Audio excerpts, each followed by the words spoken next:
Hér er ég með jöfnur fyrir tvær óþekktar, x og y. Það þarf ég tvær jöfnur. Tvær óþekktar, minnst okkar stíð tvær jöfnur. Það er reglan.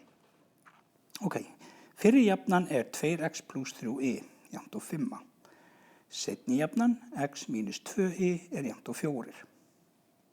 Og ég ætla að nota samlagningaðferðina, það er það sem þú vorst að horfa á hér. Og þá spyr ég hvort vil ég losna við x-in eða y-in. Það býttar engu máli hvort ég vil losna við, því það sem verður eftir, það er það sem ég ætla að finna. Öðrum orðum, ég ákveð að losna við x-in hérna, það þýðir ég er að fara að finna y-ið. En hvernig get ég losnað við x-ið?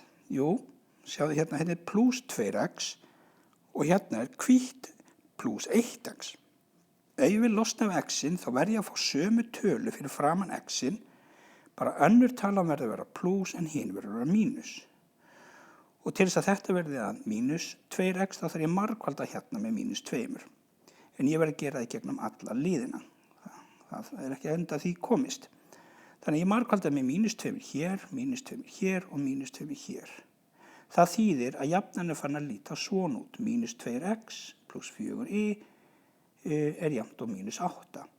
Ég þurfti ekkert að gera við fyrir jöfnuna, þannig að hún er bara óbreytt.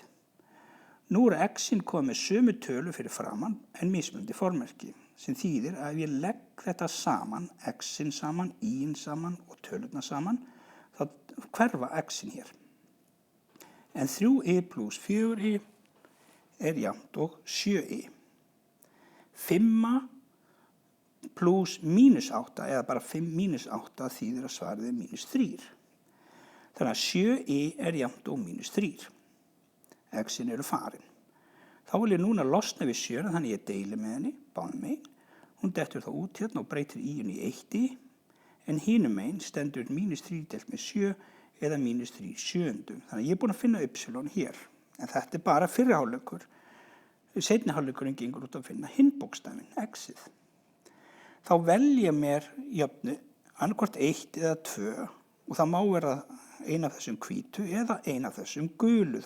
Ég hef eiginlega 4 valmöguleika. Reyndar eru 2 þeirra eins. En ég hef samt svona í grunninn 4 valmöguleika að velja úr. Og ég ákvað að velja jöfnu númer 1 eins og hún er hér. Þannig að ég set hana upp 2x plus 3y er jafnt og 5 og ég set töluna sem y var inn í staðinn fyrir y-ið. Þannig að í staðinn fyrir y-ið er komið mínus 3 sjöundu. Ég margfalda þristin við mínus 3 sjöundu og fæ þá út að það er mínus 9 sjöundu. 3 sinni 3 eru 9, deilt með 7. Og það er mínus.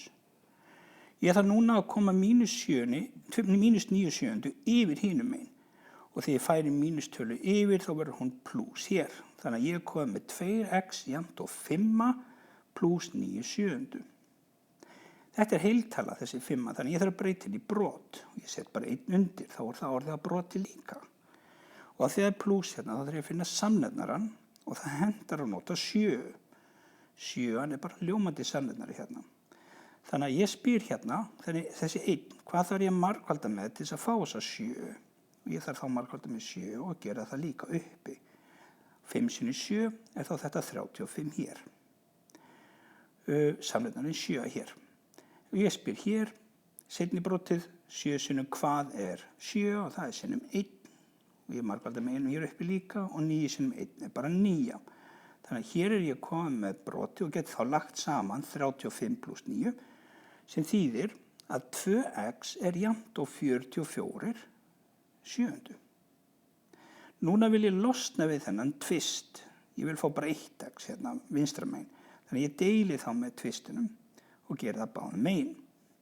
Og hann fer þá undirstrykk hérna, þannig að þetta verður að 7 sinnum 2 hérna og það þýðir að 1x er jafnt og 44 fjórtándu. Ég get stytt með 2, þannig að ég deili með 2 bæði upp og niðri og þá fæ ég 22 sjöundu. Ég get ekki stytt meir. Þannig að þá breyti ég þessu í blendatölu. 7 gengur 3 sinnum upp í 22, það er heilatalan. Og 7 kemur hér undir, 3 sinnum 7 er 21 og það vantar þá bara þennan eina upp í þessa 22. Þannig að hvert af þessu svari hér rétt, nema hvað þetta svar hér, 3 og 1/7, það sem við erum oftast að leita að.